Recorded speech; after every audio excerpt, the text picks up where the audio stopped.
Nostalgia case, roll it.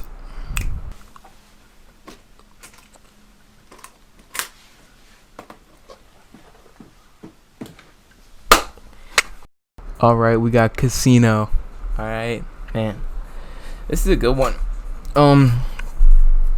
It's a film released in the mid-90s about the how the mob controlled a lot of casinos in Las Vegas. And it's about how an era changed of how casinos are run and how it used to be a sort of more independently owned business model, and then they completely got controlled by large companies, and it kind of sort of became like Disneyland. You know what I mean? It's just like, it's just gone. Like it's no, like, there's no independently. I mean, there probably is some, but a majority of it just shows the change of thing. And it sounds like a documentary, but it's not. It's like complete gangster shit. It's like complete gangster movie about how the mob just came in and started like taking money from the casinos and getting people that didn't have gaming licenses to be in there. And obviously it stars the three biggest actors at the time: Sharon Stone, Robert De Niro, and Joe Pesci. Now, Joe Pesci, this is my favorite Joe Pesci performance of all time. I mean, almost tied with Home Alone. Home Alone is like one of the greatest creations ever. Like, I'm gonna keep it stacked.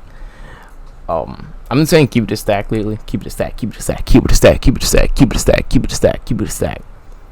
It's just like what you're saying. I'm keeping it real, being no lying, no cap. But nobody says no cap anymore. I actually heard No Cap is actually making some very good music, and that even though it started off as like, his name just sounds like a joke. Like, your name's No Cap, it's a joke. Like, are you serious? Yeah, Casino. It's just like well structured. It's longer. It's more grand on the scale. There's more narrations. There's these cool like narrations of over a montage of a era or a showcase of like someone moving into town and starting to rob this person. My favorite scene is when Joe Pesci is like robbing somewhere, and there's like a narration where he's like, yeah, I used to rob people, but I didn't like the people I was ripping off looking at me, so I used to turn their fucking pictures around, like, so they weren't looking at him as he was robbing them because their pictures were there. And it's just like, dude, that's hilarious and clever. And shout out to Martin Scorsese, who directed this. Martin Scorsese,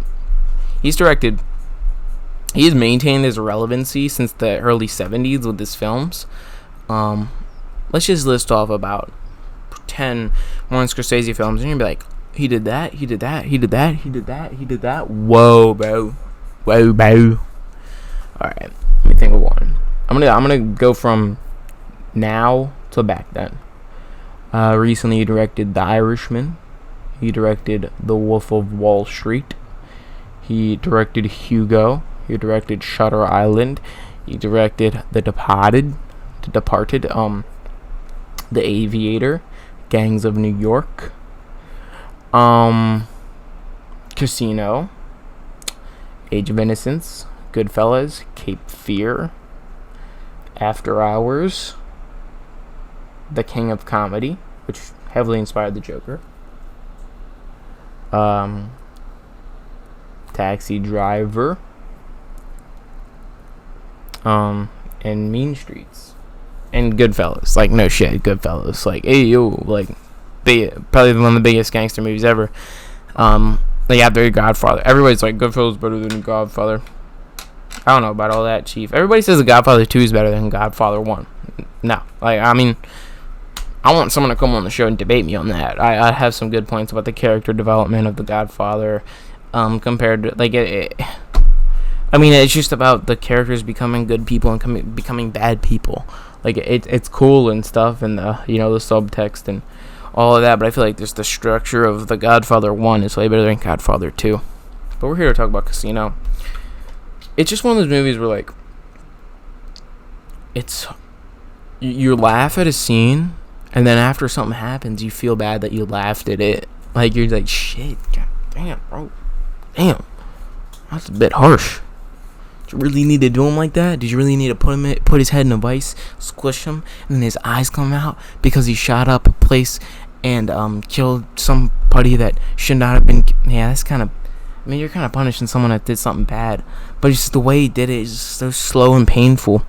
And it's just a cool little gangster flick.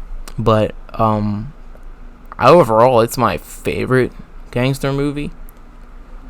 But would I consider it the best? No, but I don't know. I'd like to debate someone.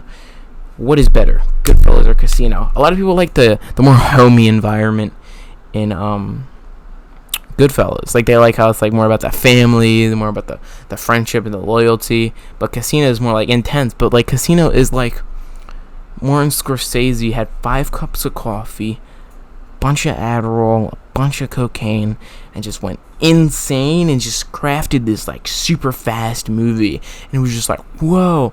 It's like when the guy puts on the thing in the glasses and Spy Kids, and he gets transported into the game, and that weird time lapse of everything around him happens. It's like, whoa, it's just so intense. And there's like this Rolling Stone soundtrack, real good soundtrack that represents the era that this was set in. An overall solid flick. Definitely check out Casino. I really messed with this movie. The Mike Media Empire. Mike Media Incorporated.